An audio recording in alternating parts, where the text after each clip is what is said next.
দিনদার মহিলার স্বামী ছিলেন এক বন্ড পীরের মুরিদ। পীর সাহেব এই মহিলাকে মুরিদ করানোর উদ্দেশ্যে তার বাড়িতে গিয়ে হাজির। স্বামী বেচারা পীর সাহেবকে দেখে খুশিতে আত্মহারা।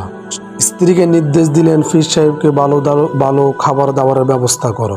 স্ত্রী খাবার দাবারের ব্যবস্থা করতেছেন আর পীর সাহেব দস্তরখানার মধ্যে বসে আছেন, চিন্তা করতেছেন এই মহিলাকে কেমন করে আমার মুরিদ বানানো যায়। সাহেব একটা লাঠি নিয়ে, লম্বা একটা লাঠি নিয়ে একবার এদিকে যায় একবার ওইদিকে ছুটাছুটি করে, জোরে মাটিতে একটা সজোরে আঘাত করে বলতেছেন, দূর হও খবিস, দূর হও। এটা জিজ্ঞেস করলেন, কি হলো মিয়া সাহেব?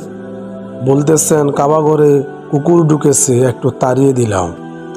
মহিলাটি ফিরের বেলকিবাজি বুঝে ফেললেন, চিন্তা করলেন আমারও তো ভুল হতে পারে, একটু পরীক্ষা করে দেখি। সাহেবকে ভাত দিলেন, ভাতের ভিতরে তরকারি ঢুকিয়ে দিলেন। অনেকক্ষণ পীর সাহেব বসে আছেন খাবার নিয়ে। জিজ্ঞেস করলেন, কি ব্যাপার মিয়া সাহেব, খাচ্ছেন না যে? ভাত কি খাওয়া যায়, তরকারি দিচ্ছ না যে? মহিলাটি বললেন, ভণ্ডামিরা জায়গা পান না, এত দূর পথ কাবা ঘরে কুকুর ঢুকেছে দেখতে ফেলে, আর খাবারের ভিতরে তরকারি দেখতে ফেলে না। এই কথা শুনে পীর সাহেব লজ্জায় মাথা নিচু করে রাগ করে চলে গেলেন।